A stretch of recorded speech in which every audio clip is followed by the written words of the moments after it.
Ken's course, but it was halfway through, and he suggested that I wait 6 months until he offered it again. And I was young and wasn't going to wait 6 months. So I took a mediation training course through our bar association, though it was a neighborhood justice center that sponsored the course. And I came out of that course after a couple of weeks and just said, this is what I want to do with the rest of my life. Because I assume, like many of you, I was in the course and they would say, well, when people do this, you say this. And I was thinking, of course, what else would you? And so it felt very natural to me. And I'm somebody who had always been, we joke that mediators are either born or bred to be mediators. And I was definitely one who was born. Since I was a little kid, I was mediating between my best friend and his mom so he could stay over for dinner. And, it was something that was always built into me. So I was thrilled to find it. I left that course just excited as could be and said, this is what I want to do. And I jumped within a year from that corporate job that I had and started a mediation firm with several other mediators, and off we went, making mistakes and learning the whole way.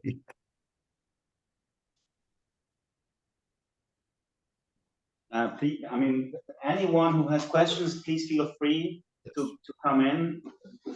This is prime time with Lee Jay, so take advantage of this.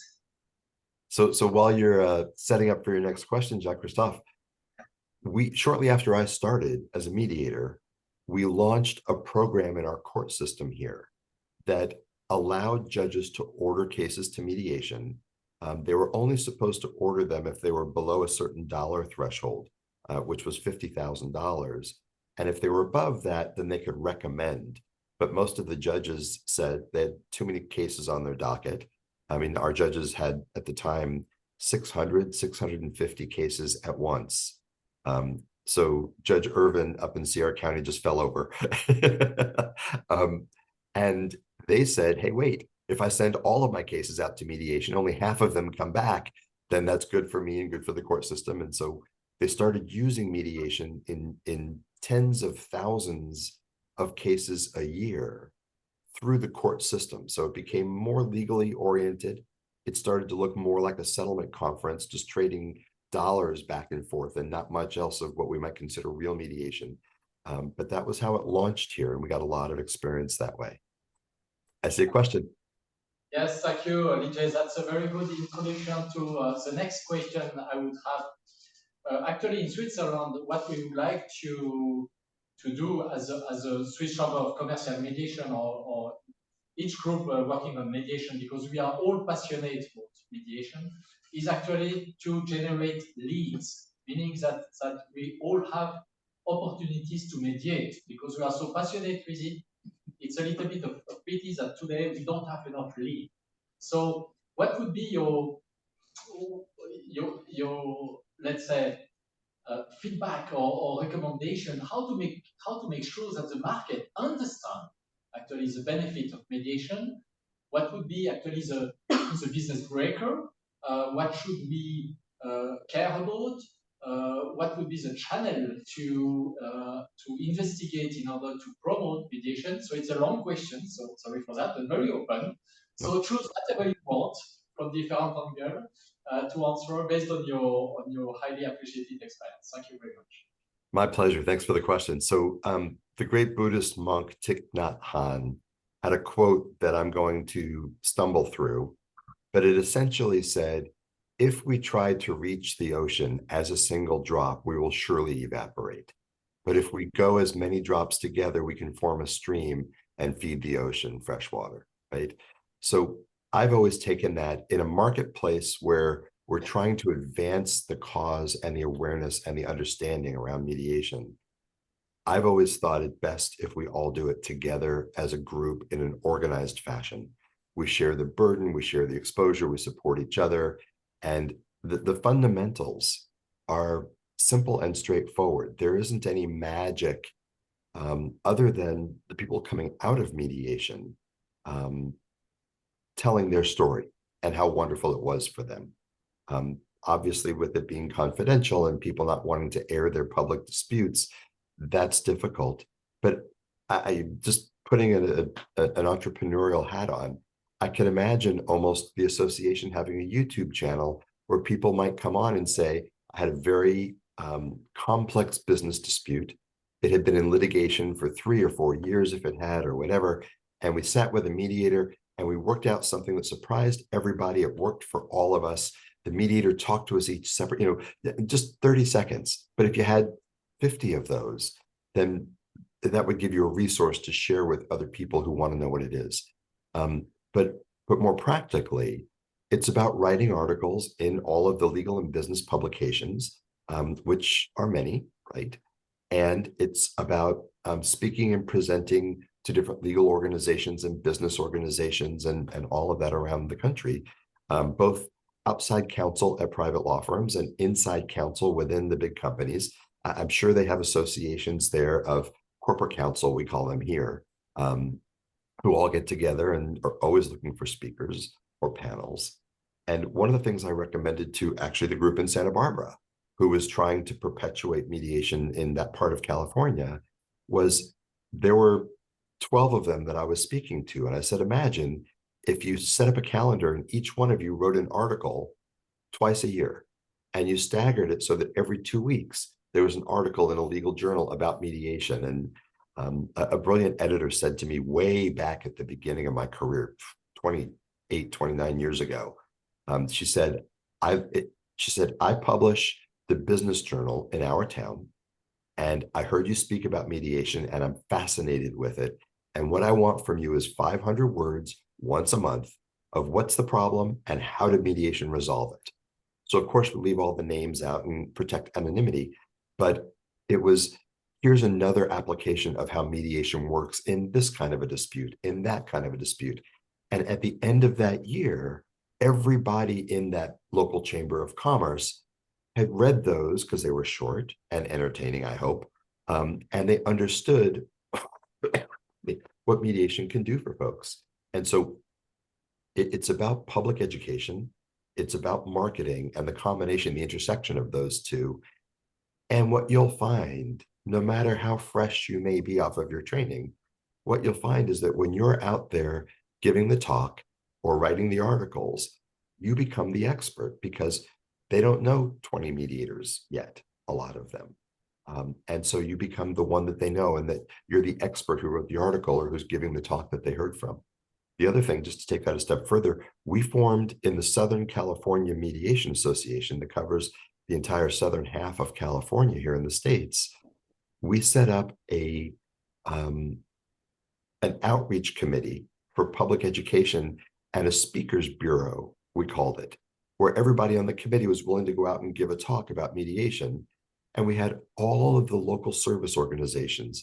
I don't know if you have the same structure there, but here we have the JCs and the Kiwanis and the Rotary and all these organizations of business people volunteering to raise money for good causes. And they meet every month and they're always looking for a speaker. So we created a script, even for people who were shy and bashful, to get on the phone or write an email today, right? And say, I see you laughing with each other, maybe perhaps you do this already, and to reach out to all of those organizations and say, we have a panel of speakers who could come and give a talk about conflict resolution and mediation to your organization. Might that be interesting to you? And they would say yes, and we would just pass out the leads for people to go and give these talks. And we even had a speech for the talk, an outline for it if they wanted to do so combined together.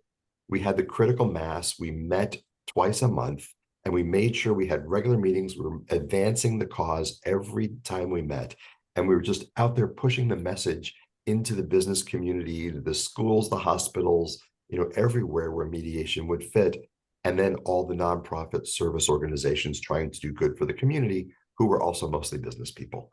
And so we just went everywhere they were meeting and tried to get into those meetings and give a short talk on all the benefits of mediation and how it works and why it works and all that sort of thing. So that's a very long-winded, multi-pronged answer. But all of that takes coordination and collaboration between all of you. But a year from now, you all will be the names and the faces of mediation that they're aware of. Excellent. Thank you very much, Lee Jay. It was really helpful. Highly appreciated. Thank you. Uh, Thank you, my pleasure. And I just saw Franz put into the chat, interesting way I got into mediation. Am I a lawyer? No, I'm not. So I understood contract law. I grew up in a family business. We had at one point 32 clothing stores and shopping malls all over a part of the US. And my dad taught me when I was a teenager how to negotiate leases and what to look for and how to read them. And then when I was working with this developer, I was negotiating those contracts that were an inch and a half thick with all kinds of complex legal and financial terms to them. So I was very comfortable with contracts. I knew almost nothing of torts, personal injury and employment law, and all the things that were filling the court system. So in my first probably 6 years as a mediator, I went to more continuing legal education courses than a small law firm combined, because I had so much I wanted to learn.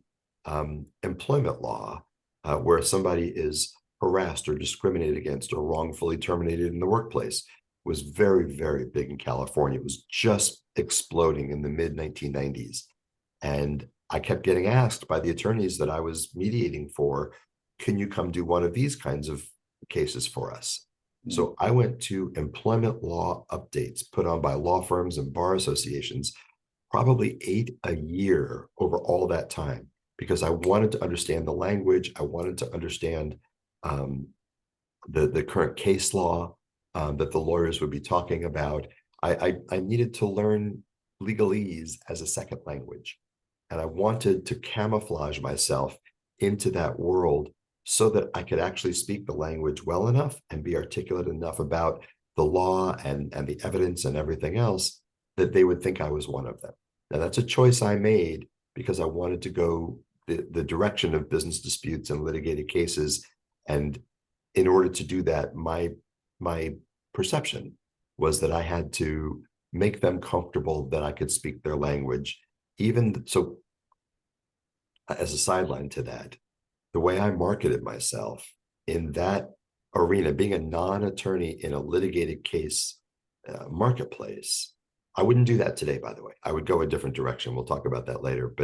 But what I did was I realized the marketplace needed to see me as a wolf, that I would see everything, settle the case, get it done, be relentless. But where you've heard the expression perhaps from the parable, a wolf in sheep's clothing, is that something that translates?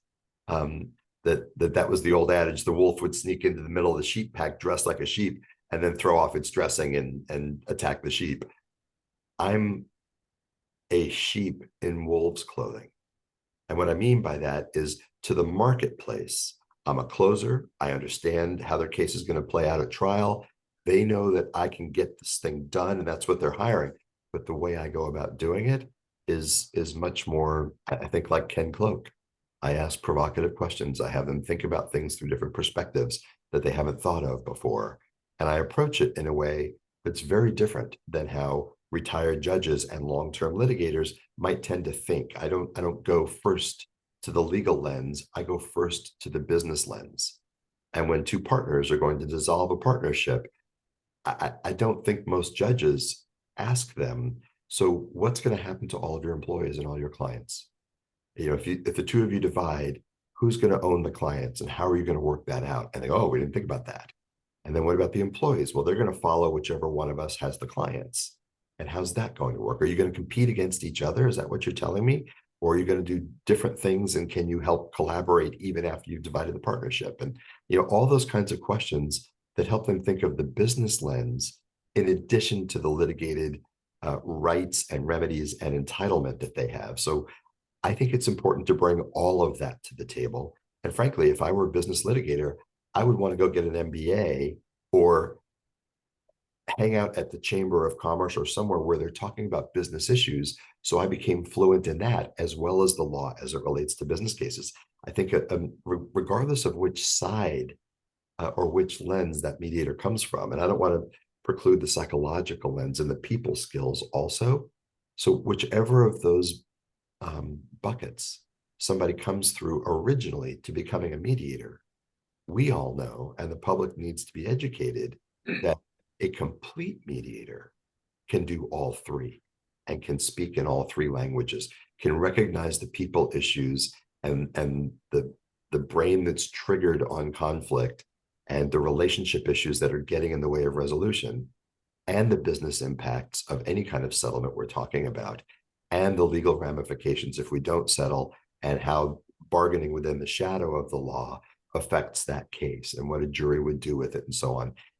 Any one of those alone, I feel, is incomplete, because they don't always need one or the other. Sometimes they need all three. And so I think that, there's an all-day course I do called Mediating Through Different Lenses, to help us build the muscle and exercise looking at a conflict through all those different lenses. It's like putting on a different pair of glasses and seeing different things in the room so that we can bring the most to bear at the table. And so I worry when I hear people having a debate about whether the mediator should be a judge or a lawyer or, whatever. I think the mediator should be an expert mediator, and that takes a lot of education of the marketplace. And so I write articles like that get published in our legal newspapers, and 8 people read it and decide, oh, maybe there's a different way I should be picking my mediator, and things like that. So that's that. So when I left the Pepperdine program, I was the director of the mediating the litigated case at Pepperdine Law School, which was a great place for a non-lawyer to be. And when I came out of that program, I left there to start my own institute, the American Institute of Mediation. Our tagline was world-class training for the complete mediator. And so we formed not just to teach the legal lens like the law school was teaching, but to teach the psychological lens, the neuropsychology of what's going on with people, to teach negotiation strategy and make our mediators who come through our program the best negotiators in the room. And so all of those things I felt like went together to help form a complete mediator. And then we had Ken Cloak and others come do courses for us. So that tells you my perspective on what a complete mediator feels like. And so congratulations to all of those of you who are fresh mediators. Your journey's just begun. Oh, absolutely agree, and thanks for my pleasure. For the answer, because I experienced the same. I was actually I understand the business, because I was working 20-30 years in that business area, telecommunications, and it was the base was the telecommunications business, and I was more or less the partner, managing the whole, having the responsibility for the whole contract. So I already, I had the business points. I knew the contract, not to a lawyer's level, but I knew what is in the contract. And I have 30 years of consulting and sales experience, so I could manage the psychological impacts, the emotional impacts. Exactly. That actually, explains exactly. Probably I know understand better why I was kind of successful in managing these critical situations. Yeah. So I'm not sure. I'm sorry. Please finish, Franz. I'm sorry. No, it's okay. I think I could cover most of these 3 important points you just pointed out. Good. And that I think is also important in how we put ourselves out to the marketplace. We typically put out a curriculum vitae or a biography or something about who we are, so that they know what our qualifications are. And I think how mediators write a narrative about who we are, we can either say, well, I was a judge in these kinds of cases, or I worked 20 years on these kinds of cases in a law firm. Or we can say, this is part of what I bring, and the rest of what I bring is this, this, and this. And here's my philosophy about how I approach disputes when I'm the mediator. And that, I think, educates the users on what to look for. Because if the other mediators that they're considering send a bullet list of all their prior experience, I was with this law firm for 4 years, and this law firm for 3 years, and this one for 5, I don't think that tells them as much. And I think we can rise above and educate the consumers of mediation at the same time by thinking through what we put out there. So I'm not sure I finished the thought a moment ago. When I hear people debating in the mediation community, oh, you have to be a lawyer, you don't have to be a lawyer, all that sort of thing. I think like a mediator, and I say, yes, and. Yes, it helps if you know the law. Yes, it helps if you understand people and dynamics and relationships. And yes, it helps if you understand business or whatever the subject matter is that you want to be mediating with. It's all of the above inclusively rather than either or. And I think how we walk through the world and how we think about mediation and how we position ourselves in the marketplace all needs to demonstrate how we are as mediators, right? We can't just be mediators when we walk through the threshold of that doorway into a conference room and then stop when we walk out. Being inclusive and being multifaceted and being creative and open-minded and listening well, all of those things, we have to walk that talk wherever we go and whatever we write and however we put ourselves out there on paper. We have to be thinking like that all the time. And that helps the marketplace learn from us what's important about mediation. At the end, my experience is that it turns out to build up trust and confidence. Exactly. To involve Exactly. parties. I mean, yeah. Yes. Good question so far. What else should we talk about? Please, I see the hand. I have a question too. Actually, I really like your idea of complete mediation. to add one, which is about intercultural mediation. Personally, I lived and worked in several countries and continents. And the interesting thing is, if you take, for instance, Africa, they have a long tradition of mediation, but it's completely different from what we do in Asia too. And now coming back to your country, United States, which is complete immigration country, melting pot of cultures. On the other hand, you have also racism issues. So I'm wondering, how do you deal with all of this and with intercultural mediation? So I'm going to turn How the you know that eventually these practices from other continents? So two things. Ever since I began, because I was not an expert in the law, nothing near it. And there are businesses and industries I knew absolutely nothing about. So I got used to asking a lot of questions, some of which may have sounded to them like dumb questions, and some of which my ego may have felt like they may have responded to thinking, oh, he should know that already. Combining that with what I call front loading my process. I have lots of conversations with people before we ever walk into a mediation room. I used to start cold. I would just walk in and say, good morning, I'm Lee Jay, I'm your mediator. What are we going to be dealing with today? And I would just turn to the plaintiff's attorney or whatever and have them start, and we would just deal with whatever came up in the room. That was bold and courageous, and also left me not as prepared as I could have been, I learned. And it also, even though I was comfortable ad-libbing and dealing with what arose in the moment, the attorneys and the business people around me weren't. They wanted to prepare and know how to prepare, and right, especially the attorneys trying to look good for their clients and everything else, right? So with all of that, I started having now Zoom conversations with all of the attorneys, assuming it's a litigated case, and all the individual parties if it's not litigated. And I have a good hour with all of them before I ever walk into the room. So I can ask my dumb questions now of just one person. I also try to get briefs that tell me everything I need to know about something. But of course, the briefs aren't going to address the culture of how they mediate in that environment. So I ask questions like, what are the things that mediators do that you've liked before? And what are the things that mediators have done that you didn't like and that you want to make sure that I don't do? And some people have said, I remember my fastest learning about cross-cultural mediation was when I was training judges in India. And I said to the judge, so, they were mediating in their chambers, in their private offices, rather than out in the courtroom. And I said to the judge, so when they come into your office, to make them comfortable, it's kind of customary that you would stand and go to the door and shake their hands and greet them and welcome them in. So they get comfortable with you, and they've they've had the touch of a handshake, and they see your smile, and they relax a little bit. And the judge said, why would I do that? I'm the judge. I should sit behind the desk, and they should come to me to greet me. And I thought, okay, that's something that we have to work with, right? It's how they're accustomed to doing it.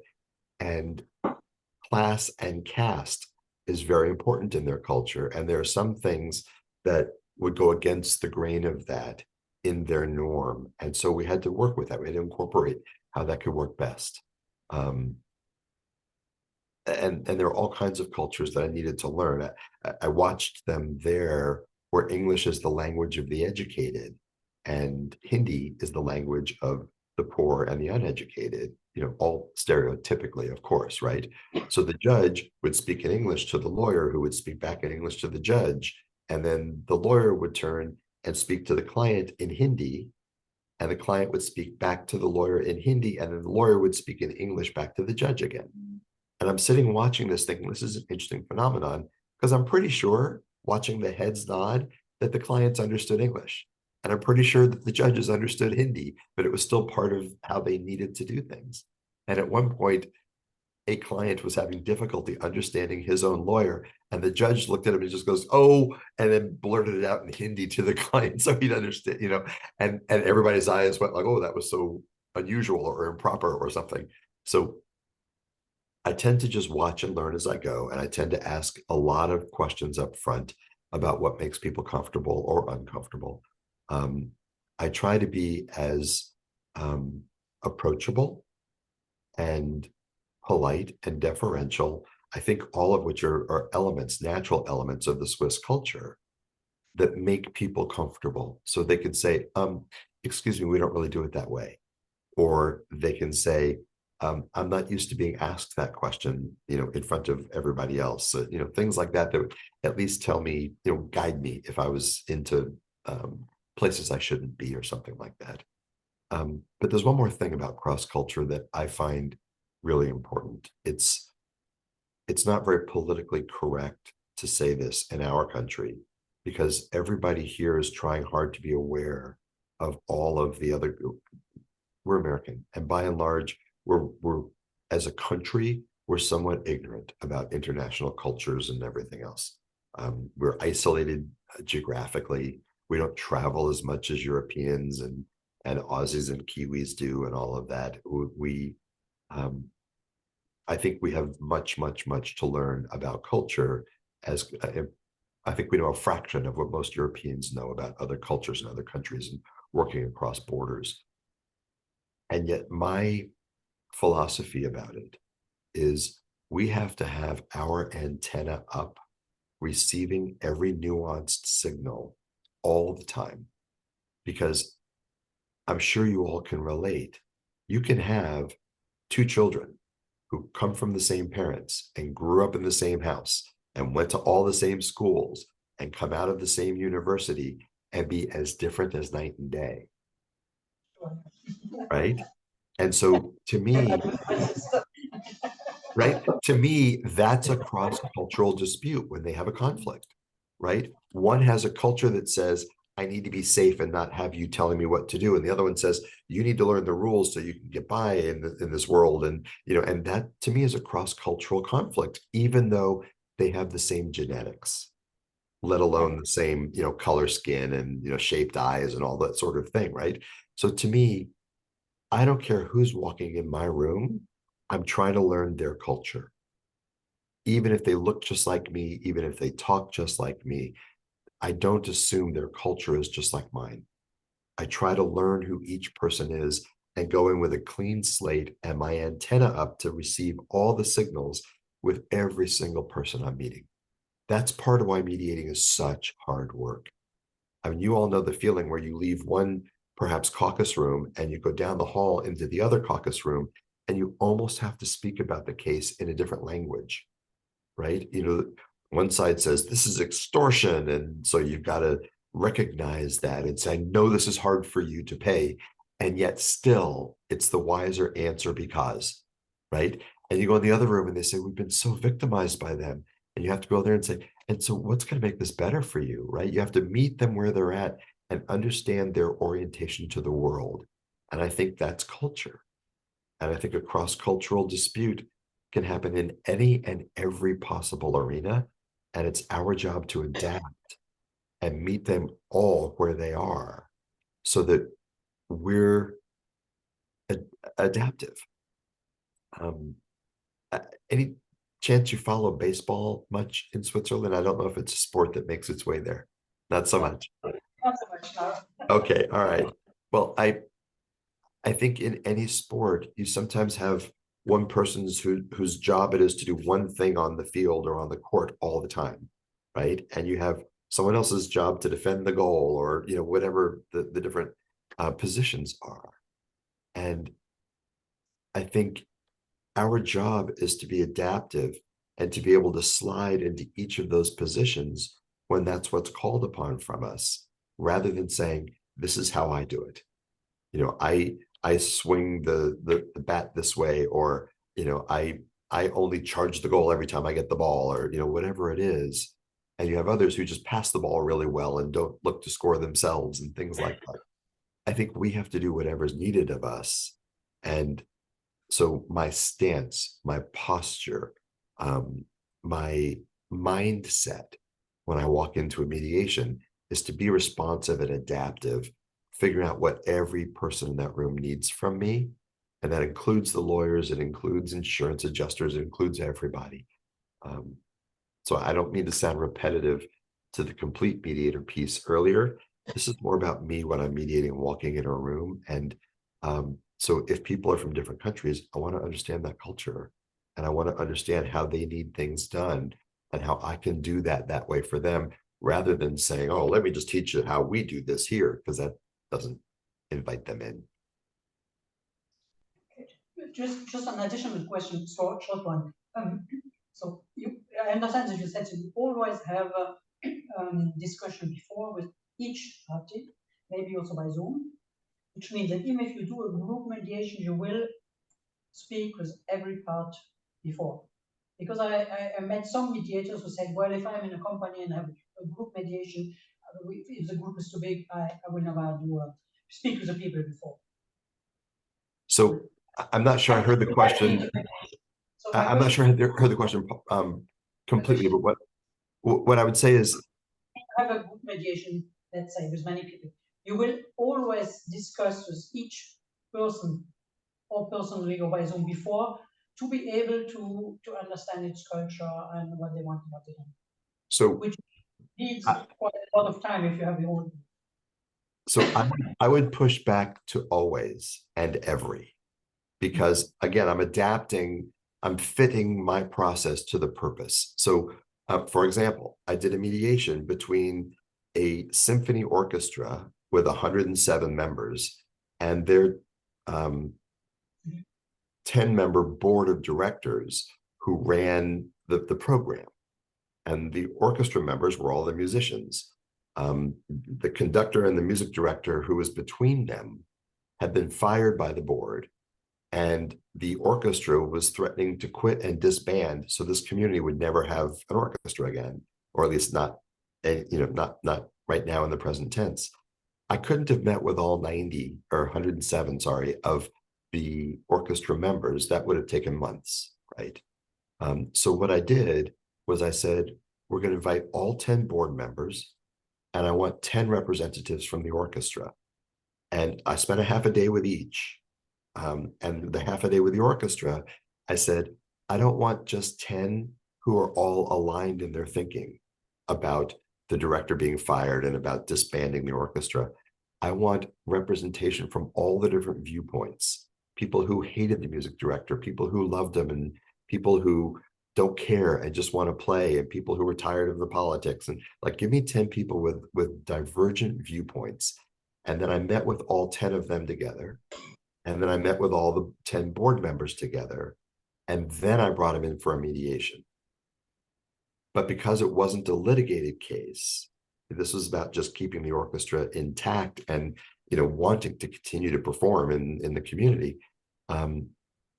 Just by quick example, once we came in together for the joint meeting, again, I'd spent a half a day with each. They knew me, they were comfortable with me. We'd built that rapport and that trust already. And I listened to them about their culture and what was going on and what they needed and what they thought. I brought them into a joint session and I decided to ask them to sit every other member. So it was a board member, an orchestra member, a board member, an orchestra member, all the way around this big round table, like King Arthur at the round table. And I said, good morning, thank you all for being here. Here's how I'd like to have us each introduce ourselves. Would you tell us your role in the orchestra or the board? Tell us what you do as your day job, as your full-time profession, and tell us the first music teacher who in your life influenced your love of music. And by the time we went around the table, people were saying, oh, in grade 3 and grade 4, I had this teacher who I loved jazz because of this teacher, or I loved classical music because of that teacher. And I grew up playing the flute, even though now I'm a banker, that kind of thing. And by the time they went around the table, it was as though they had formed their own orchestra of sorts because they all had that stuff in common. And I was able to do that because during the preliminary meetings, I heard the board members talk about their love of music and why they serve on this volunteer board and why the orchestra was what they chose to give their time to. And they all told me about growing up playing music and, having envy for the musicians who rose to a level they could never, and all of that. So I learned so much from those preliminary conversations that by the time we came in the room, I didn't know what I was going to do 3 weeks before, but the day before, I knew exactly what I was going to do because I learned so much from them, and I figured how to join their culture where they were. Please. Yeah, in hearing a bit more about how you deal with litigated cases, just responding that what we're taught in Switzerland mediation is basically no caucusing, because you have to have put together and have that dynamic. And the idea of pre-discussions on the substance is really frowned upon, in part because if you bring everyone together and you don't know much, you can say, I'm going to ask a bunch of questions. If you're not comfortable answering, that's fine. But because you're asking the dumb question, they will sometimes, in fact, they'll often answer, and the other party hears it. And we say there's a magic to that, or an importance to that that gets lost. So just curious about your reaction. And the other thing that we often get is, in a litigated case, the lawyers have no idea what's going to happen. They want to live with their client because you're dealing with very sophisticated mediation people of all sorts. I mean, the companies are used to it, the lawyers are used to it. It can be a little bit tricky to say, what do you want to happen, as opposed to, trust me, this is how we're going to do it. Right. So the first thing is I tried to give eminent respect to the lawyers, alone and in front of their clients both. Alone, away from their clients, I'll ask them what they need to help them with their client relationship.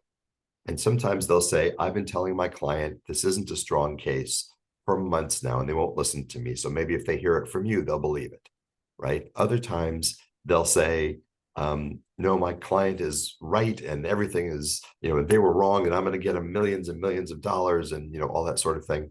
So it helps me understand their relationship with the client and what they need from me in that mediation. So there are reasons, there are benefits to having those kinds of conversations that I would feel handcuffed if I had to do without.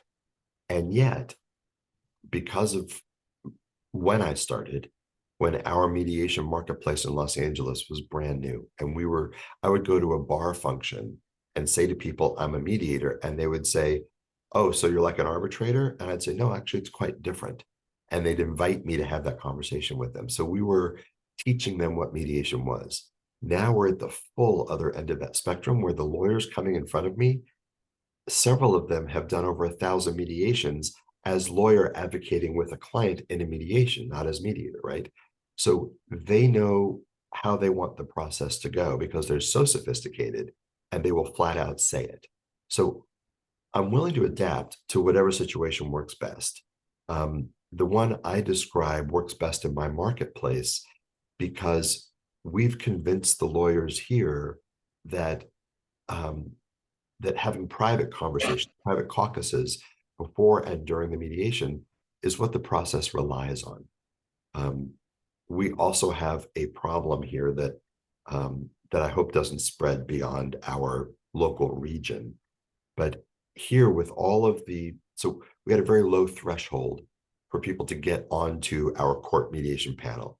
If they took a 40-hour course, if you can believe it, and completed it, they could get on the mediation panel regardless of their background.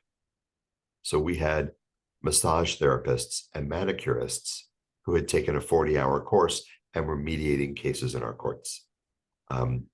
As a result of that, lawyers early on would come to a joint session and have a bad experience with people standing and pointing and yelling across the table and out of control with a mediator who wasn't educated enough, skilled enough, trained enough, confident enough to manage that process well. And many, many, many litigators came away saying, I'm never going to go into a joint session like that again. And they walk into our office and they say, we want to be in that room down the hall down there, close the door, come visit us, but we're never going in the other room with those other people. And so they've tied our hands, and the culture here in our litigated legal culture in Los Angeles is so strong in that vein that I do this more than any of the colleagues that I know in my marketplace, but I've got to twist their arms to get them to let me bring them into the same room, even for me just to do the introduction and talk about my role and, what mediation is and what it isn't. And, just to give them an introduction so they can look across the table and see each other before they go back to their separate rooms for the next 10 hours. And so I'm arm wrestling to get them together here in my marketplace. And similarly, if I was mediating in Switzerland and that was the norm, I would certainly adapt to it. And I think it requires a way of being even more artful, because you have to ask questions of the lawyers that the lawyers can answer. And sometimes it's a little over the client's head if it's a one-time user of our system and not a sophisticated business or insurance company. And sometimes that's important. Sometimes we have to look at the lawyer and ask something in a legal term of art, so they answer us in that term of art that tells me how to approach their client in front of everybody, or things like that. So I'm all for joint session and being together, and it won't surprise you after hearing me for an hour now, I'm also supportive of caucuses and everything that's available to us. And so I've had mediations where we've done 12 and a half hours in a joint session and never left the room except to take a break for the restroom and come back. And I've had mediations. I had one the very next day after the one I'm visualizing. The very next day I had one where they went in, they closed the blinds on the glass conference room and said, we don't even want them to lay eyes on us today.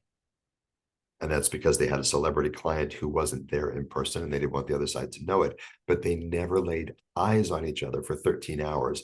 And we settled the case at the end of that day, wholly differently than the day before, where we never left the same room. So as mediators, I think we have to be able to adapt, but nothing that comes up stylistically or in the legal mediation culture should keep us from finding a way to do what we need to do with those folks. So I know I sort of sidestepped your question, but that's the best answer I could give you. So with me, with litigated cases, I use a lot of and I try to ask the attorneys to use what we call first person plural language. I don't know if that's how languages are taught throughout Europe, but first person plural is simply we, us, our, let's, together. And I try to talk in that language all day when we're in a joint session in the same room.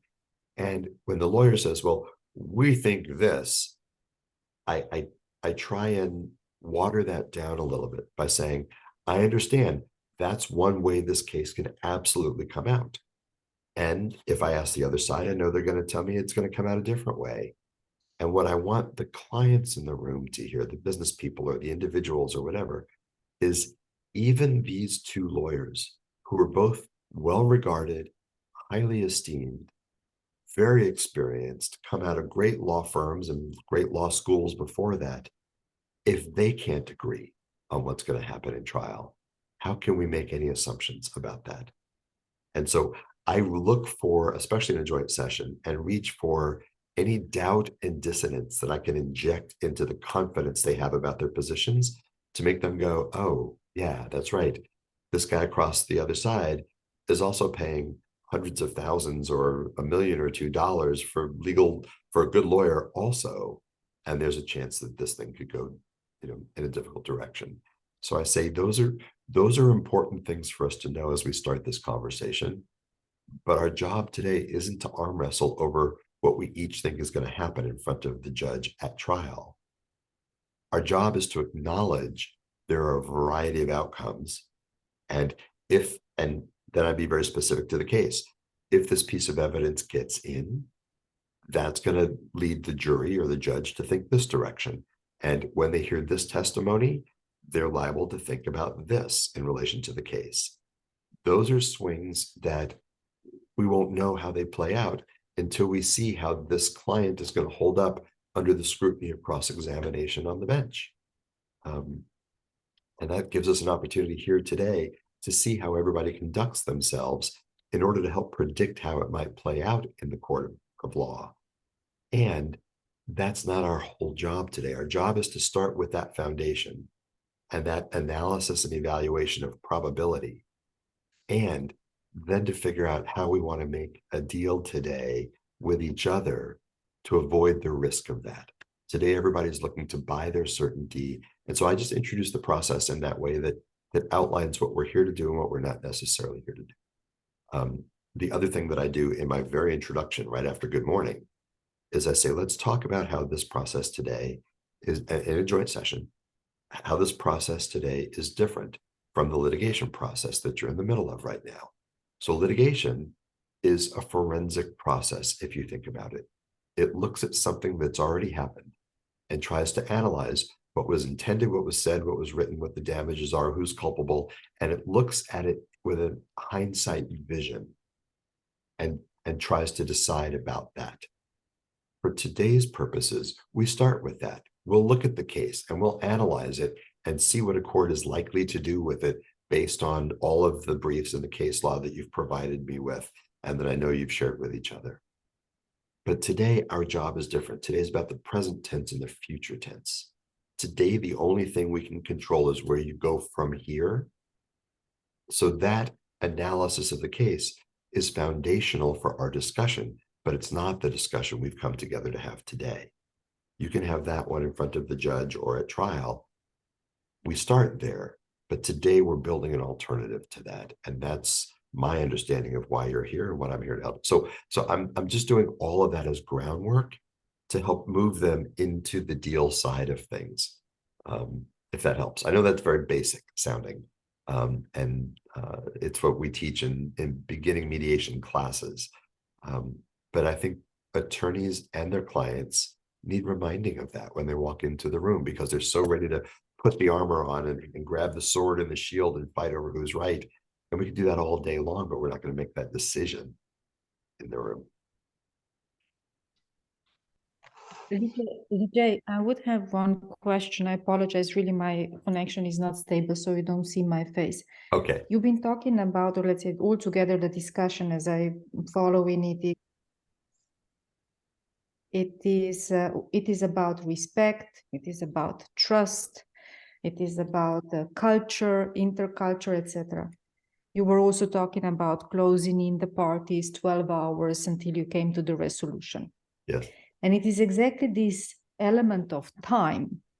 Now, my personal experience is that no matter what especially business people's idea may be how we're going to be efficient, we're going to do it quickly, structured, etc., there is a process of accepting the change that is not happening as promptly as one would want. So how do you manage this conflict of how much time is needed for decision to be taken, which would lead to the resolution of the conflict? Great question. So the first thing is we have to recognize that inherent in the question is that we are comparing our goal for the level of discussion we think they need to have based on what we're hearing from them in order to have their minds changed or opened. We're comparing that to their expectations around time. So recognizing that, I start shaping those expectations early and often. So every writing that I send to them says, this is the day that we've set aside for the mediation. Pardon me. And we're going to start at 9 o'clock in the morning. Let's assume it's in person, but even if it's not, I'm sorry, my throat. Jean-Christophe, hopefully we can edit the recording. I apologize. I'll trim it. Thank you. Sorry. So we tell them we're going to start at 9 o'clock in the morning. And we ask that every participant clear, excuse me. Oh, that's something stuck on my throat. Pepper from my breakfast. We ask that every participant clear the entire day and evening in the event that we need it, so that time constraints don't get in the way of us reaching a resolution on that day. So I will say to them in every communication, look forward to seeing you tomorrow. Thank you for keeping all the time available, even into the evening, should we need it. And then when I do my introduction, I say, good morning, I'm your mediator. Let me just check. I know we've set the day aside today, and I know my office asked everybody to clear into the evening just in the event that we need it. I never know how long these are going to take, because at the end of the day, we're only here for one thing, and that's to find a resolution to this dispute. And so some days I'm done by 3 or 4 in the afternoon. Other days, we're still going at 3 or 4 in the morning. So I don't believe this is going to be one of those days, but I do want to make sure that time constraints aren't going to get in our way of getting this resolved today. So I go around the table and I say, can I just make sure that everybody's clear, or do we have any absolute concrete time constraints that can't be moved? And I go around the table and let every single person buy in and nod in and make sure that they're available. And if somebody says, oh, I missed that, I've got a flight out at 5 p.m. They're asking us unspoken to be an arbitrator now and to decide what should happen. I'm a big believer that in mediation, it's not our stuff. It's their dispute. It's their process. And when somebody says, I have a flight at 5 p.m., I say, oh, shucks, I understand. Help me understand. So if we start to get near 4 o'clock and we're making progress, we're making very good use of our time, but we're not done yet, what would you like us to do? And I put it right back on their shoulders to solve the problem. And most times they'll say, well, I guess if we're making progress, I could get a later flight, which is all I need them to do is back off of that, demand that they've set, right? So I manage people's expectations. I tell them in our written confirmation letters up front, mediation is sometimes a longer process than people think it should be, because it's often difficult to bring groups of people together who have different perspectives on a problem and help them figure out how they agree that they want to resolve that problem. And so it's oftentimes helpful to bring a computer, to bring books or magazines to read, because there will be some downtime. Of course, again, in my structure where I'm having caucuses a lot, and I don't mean mine, but the structure and the culture that I work in. And so I'll prepare them with a mindset. And when I say good morning, if they're in separate caucus rooms when they first come in, which is how I usually stage it, I'll go to each room and say, thank you for being here today. Oh, I see you brought a book. That's fantastic, because your patience is going to be one of the greatest assets you have today, because I don't know if we're, going to be done in a few hours or if it's going to take all day or more. And so I'm grateful that you're here and that you came prepared to be here as long as it takes. We don't have. Totally Oh, go ahead, different. Sabine. I mean, in Switzerland, a typical mediation might be couple 2-hour sessions for, 4 months. I mean, Ah, and sometimes, I mean, I get that it depends on the situation. People are flying in, and you compress it. Also with Zoom, I don't know if you do many online mediations, but yeah, yeah. for international disputes, we do a lot now, pretty much online mediations. And there, it's tough to get people to stay online on screen for that do or die. And frankly, in my experience, there will be at least 2 sessions, if not more sessions. And they may be a day, they may be a half day, they may be a day and a half, but there's going to be another session. Do you then, if a mediation doesn't set, I mean, do you really, you can't get someone here to stay till 3 in the morning, I'm telling you that. They won't stay past 9 in the evening, maybe not past 6 in the evening. But do you then follow up with individual, or do you actually set another session, or how do you handle that? Great question. Everything except for the word then. You said, do you then follow up? I don't let them leave. I bring them all together back into a joint session if they've been in separate rooms or whatever, but I bring them all together at 9 p.m. if that's what we're, if somebody's saying I can't go any later than this, or 5 p.m., whatever it is, I bring them together and say, it looks like we've moved from here to here, but we're not done yet, right? So my understanding is you all have made an offer of this, they've made a counter offer of that, and the ball's now in your court to respond next. I also hear that in order to close this remaining gap, each of you needs some more information. You all have said you'd like to depose this witness and get them on the record and see what they're going to say. You all have said you want to see these banking documents that have suddenly become relevant that you didn't have before today. So let me ask this question.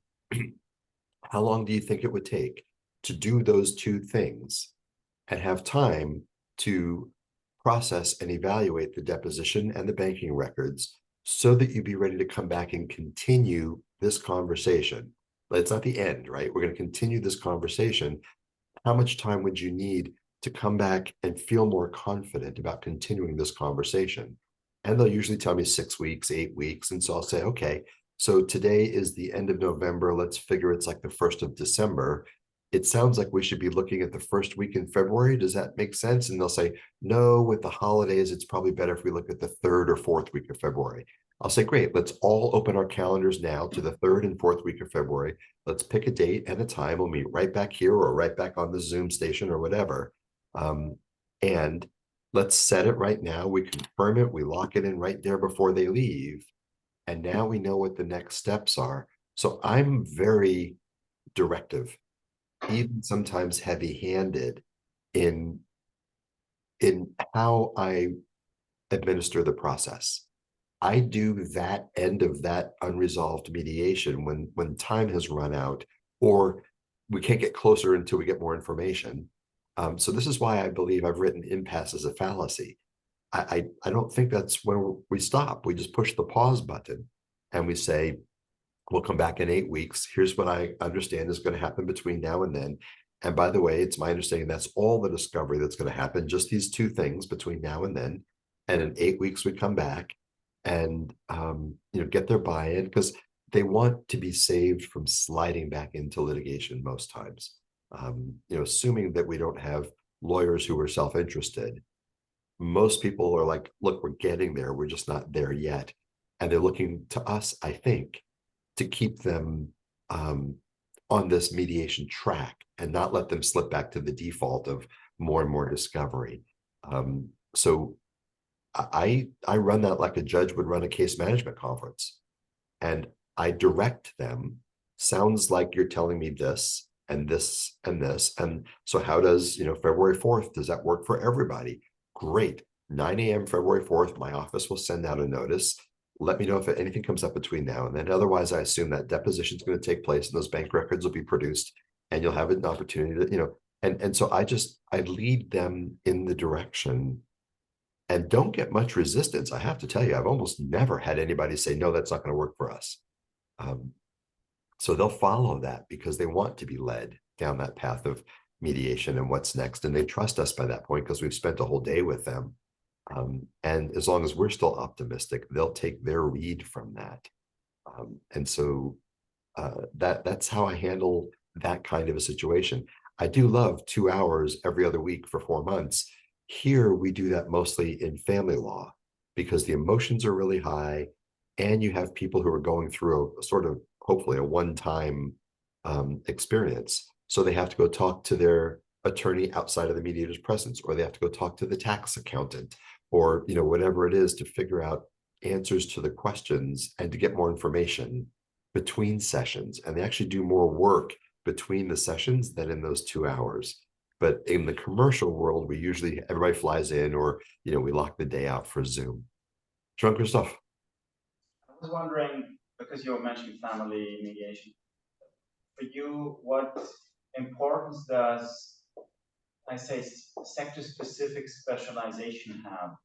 Because this is something that is being discussed regularly among mediators, and certainly at the Swiss Mediation Federation, this is a question: how is, I'd say, specialized should people be? Isn't a good mediator able to mediate all kinds of things?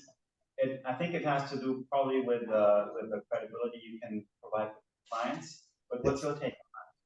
Great question. And if it's okay, I think we need to make this the last question, just because I've got to get to my mediation at the top of the hour and have to grab a bite between now and then. I'm starting and going to do 8 hours of mediation after this until 9 o'clock tonight, local time. So